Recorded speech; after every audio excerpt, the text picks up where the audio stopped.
My name is Pulley. I was sitting at the top of the stairs, just out of sight. I could hear them in the kitchen, their voices all tangled up like a bunch of knotted shoelaces. Mom and Frank, the guy who swooped into our lives like some kind of low-rent Superman, minus the cape and all the good stuff. "Frank, she's my daughter," I heard Mom say, a tremble sneaking into her voice like it was trying to tiptoe around him. "Look, Sheila, I didn't sign up for this. You know it's bad enough I got to deal with this place being a mess, and your cooking," he grumbled so loudly I could hear his words clear as day. "Now I got my own kid on the way, and I need to think about that, not this." "This, say it." Mom dared him quieter now. "Say what you mean." "Frank," he snorted.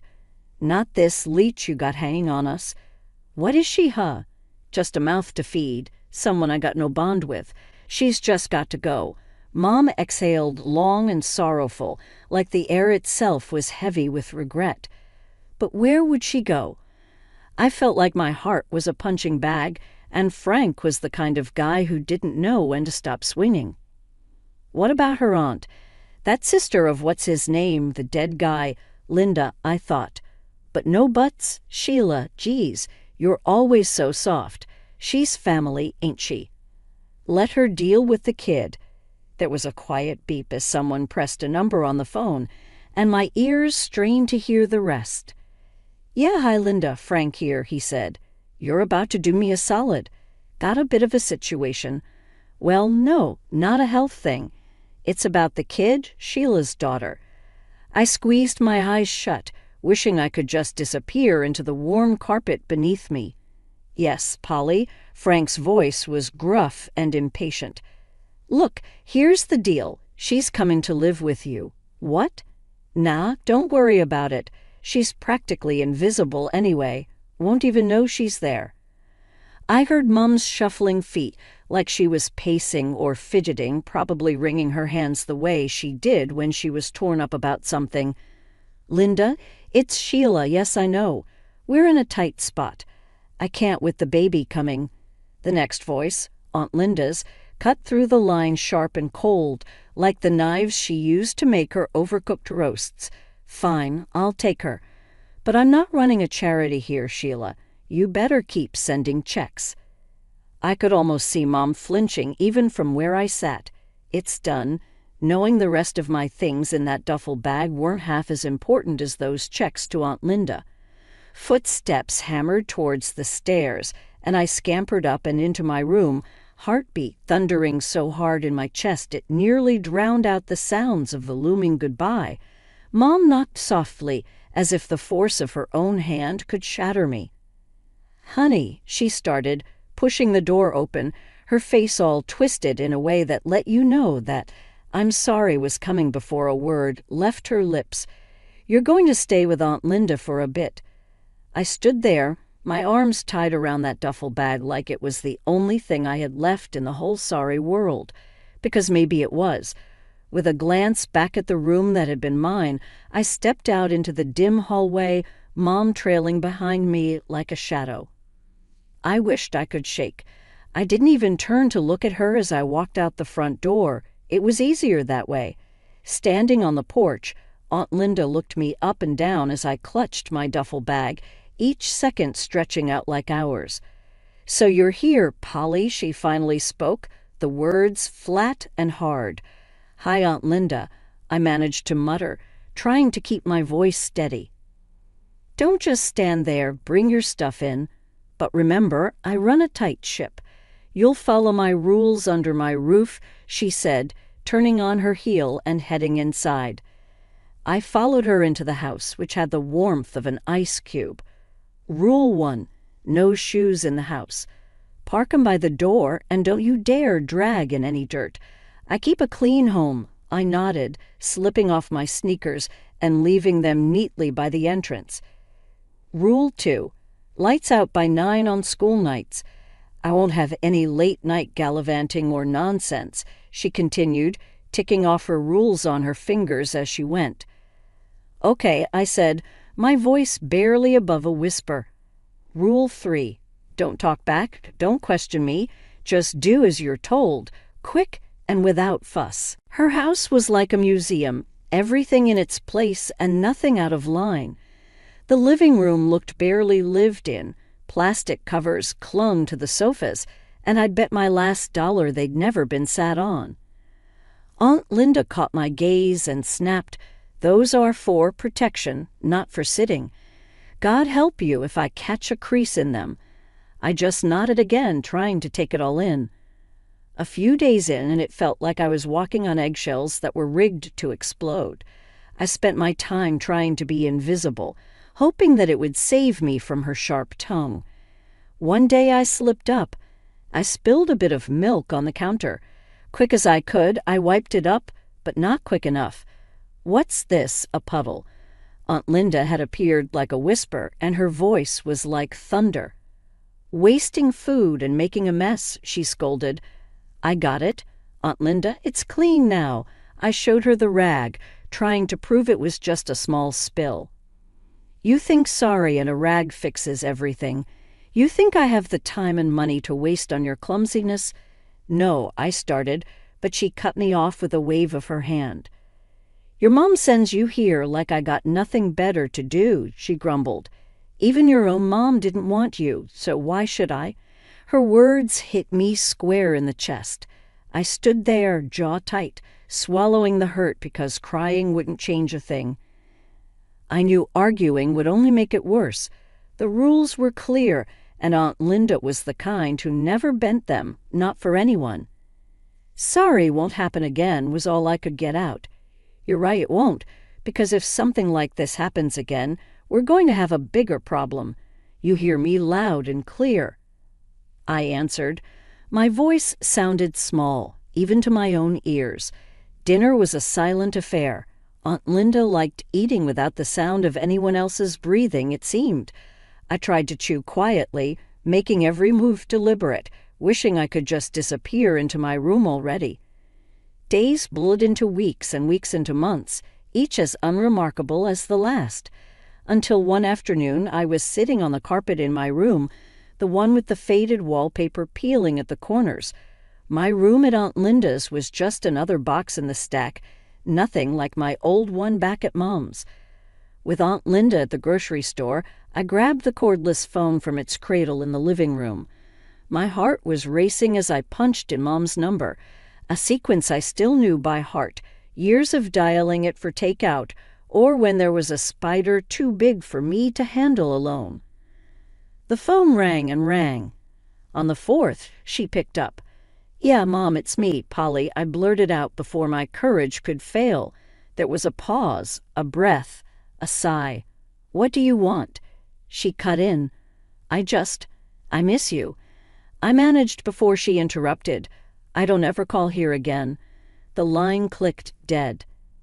I stood there, foam in hand, her words a new weight in the pit of my stomach. It wasn't just the rejection that stung, it was the finality of it. I hoped that was important. Aunt Linda's voice came from behind me like a winter's draft. I turned, startled, the phone slipping slightly from my grasp. "I just wanted to talk to her," I said, my voice failing to hide the quiver. She snatched the phone from my hand, her eyes narrow slits. "You think these calls are free," she spat. "I'm sorry, I'll pay for it," I stammered, though I had no idea how. Aunt Linda snorted. "Pay for it with what?" "No, you've caused enough trouble. I'm done with it, done with you." Before I could plead, she was on the phone, barking into the receiver. "Yeah, Betty, get a room ready. She's coming to you." I barely had time to process her words before I found myself holding a bus ticket and a hastily repacked duffel bag. She dumped me at the bus stop with a shake of her head and a good riddance that followed me onto the bus.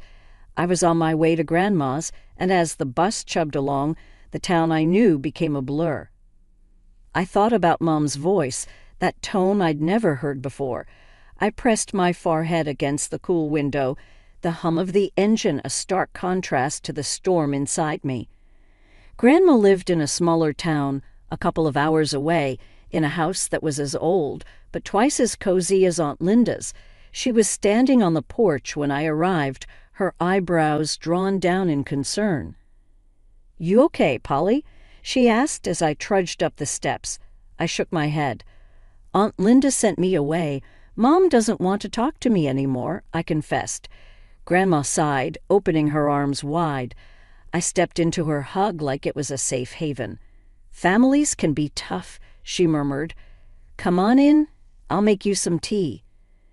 As I sank down at her kitchen table, surrounded by the comforting scent of cinnamon and apples, the warmth of the room unfreezing my fingers, I started to realize something hard, that sometimes the idea of a parent isn't what you get, and maybe, just maybe, I had to start figuring out how to deal with that. The day I settled into Grandma's house, I could tell it was a different world.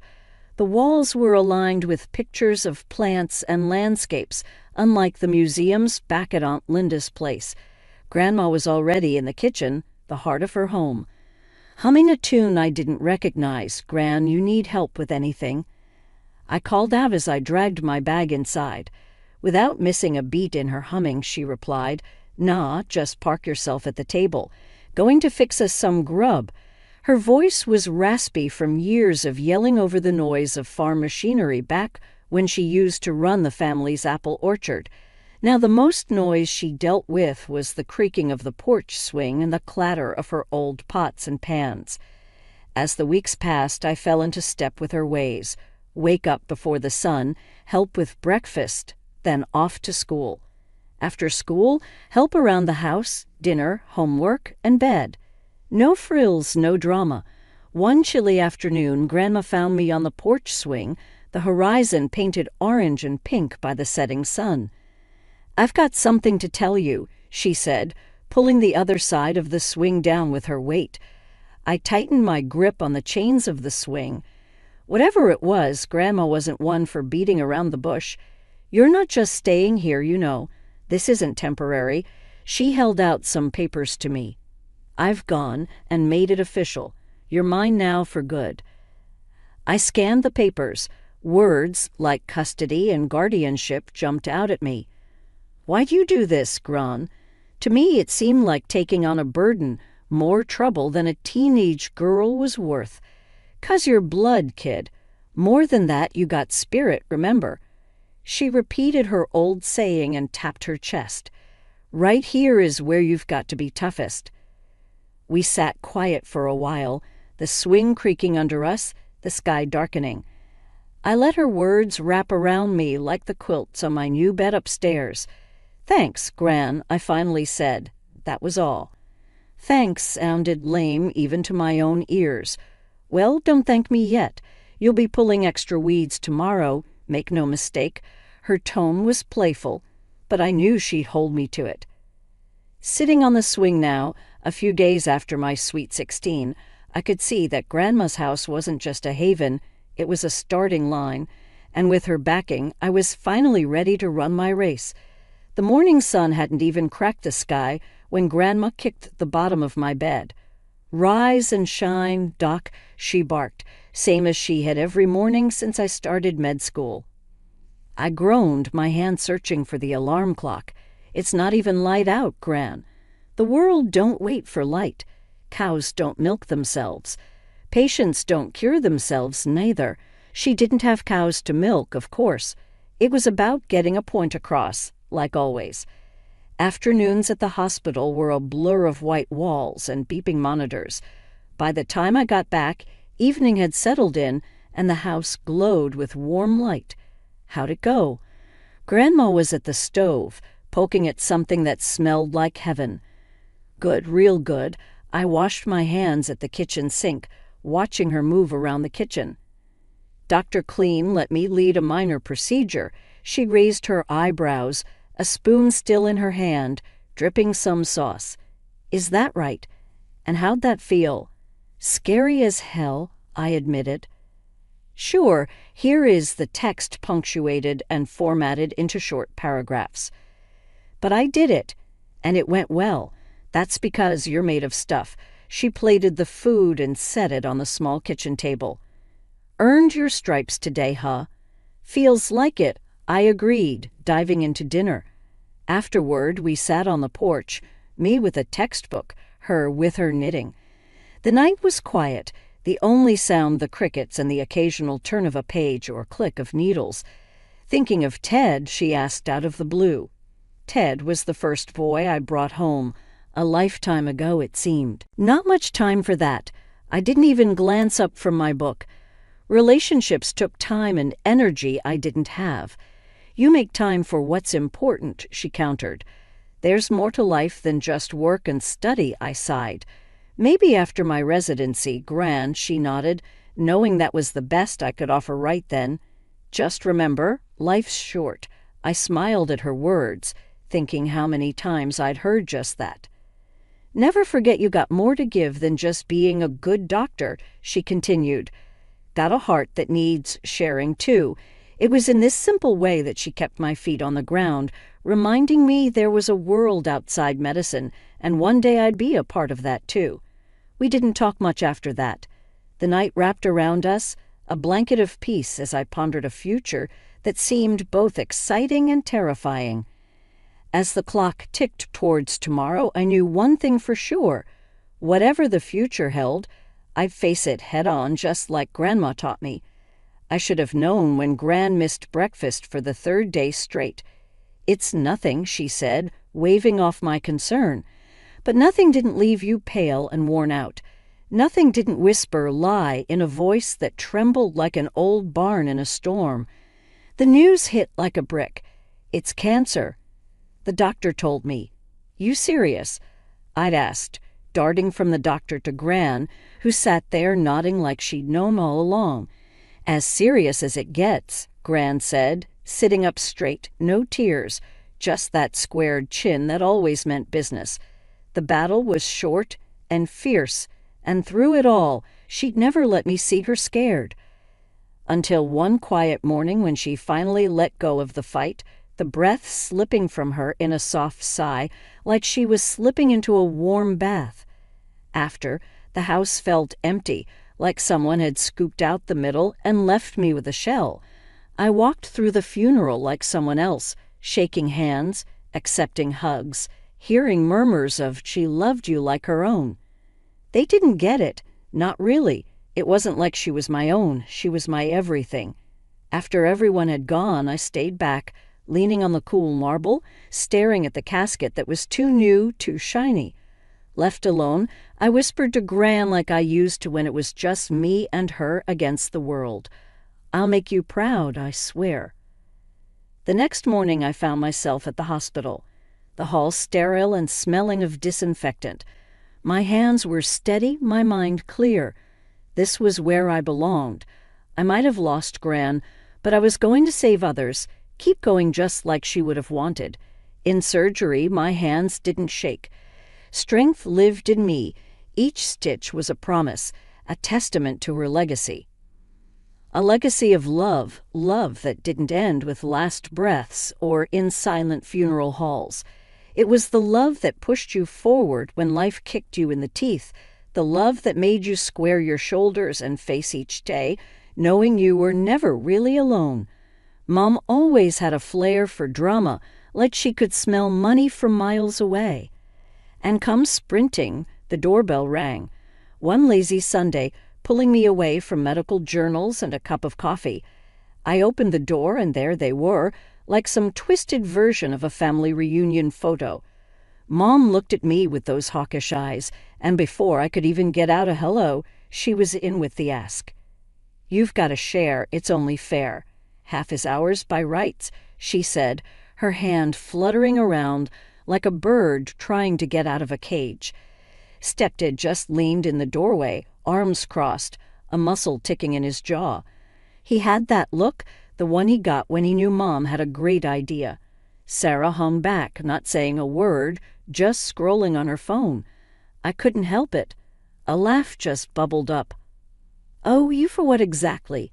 Last time I checked, you kicked me out when I was 11. Mom's eyes narrowed to slits. "We put a roof over your head, fed you, clothed you. That has to be worth something." Fed, clothed, more like rations and hand-me-downs. I crossed my arms, mirroring Stepdad. I was not going to be bullied. But Gran, she said, the word almost a slur. She left you everything, and we're struggling here. Stepdad took a step forward. Listen, just give us what we deserve, and we can all walk away from this peacefully. I shook my head, a mix of anger and disbelief churning in my gut. Gran didn't leave you a penny, 'cause she knew exactly what sort of people you are. Matter of fact, you remember that whole thing when I was a kid about where I came from? Well, turns out Gran adopted me when I was a baby, so legally I'm not even obligated to give you the time of day, let alone any inheritance. Mom went pale as a sheet, her mouth opening and closing like a fish. No, Sarah looked up then, her face confused. What's she saying, Mom? Stepdad's face transformed into a dark cloud. She's saying we're not getting a damn thing. That's right, I affirmed. You won't get anything from me. You'll regret this, Stepdad growled, a vein bulging in his neck. I stepped out, bracing myself against the frame of the door, the morning sun hot on my back. Is that a threat? I asked, my voice steelier than I felt. He squared his shoulders, but I wasn't 11 and scared anymore. It's a promise. Mom grabbed his arm, giving me a look that could curdle milk. Let's go, she hissed. I stepped back inside and closed the door, the click of the latch loud in the quiet house. Gran was gone, but she left me more than money. She left me the courage to stand up to them and the sense of worth they tried to take from me. Neighbors gave me the heads up with a quick call. Just thought you should know, that meant trouble. Your mom and her lot set up camp in your grandma's old house, they said, all concerned and a bit gossip-hungry. That house was mine and mine alone. Grandma made sure of that, the nerve of them, thinking they could just move in and not one soul would tell me. Guys, I said, knocking on the door louder than necessary, you can't just crash here. This isn't a motel. Mom yanked the door open, a fake smile plastered on her face. Polly, we're family, she exclaimed, leaning against the doorframe like she owned the place. Stepdad loomed behind her, his look less welcoming. We're not going anywhere. This is as much ours as it is yours, he stated, with that smug smirk that made my blood heat up. I clenched my fists, feeling the weight of the keys in my pocket. The house is mine, legally. You have 1 day to get out, or I'm calling the cops, they laughed, the kind that grates on your nerves. Yeah, sure, call the cops on your family. That'll look great, Stepdad jeered, his arms folded across his chest. I didn't want a scene, but they left me no choice. The next morning they were still there, lounging around as if they owned the place. That's when I made the call. When the cops rolled up, I could almost taste the sour change in the air. I stood by, arms crossed, watching through the living room window. Ma'am, sir, you need to leave the premises now, one officer said firmly, his hand resting near his belt.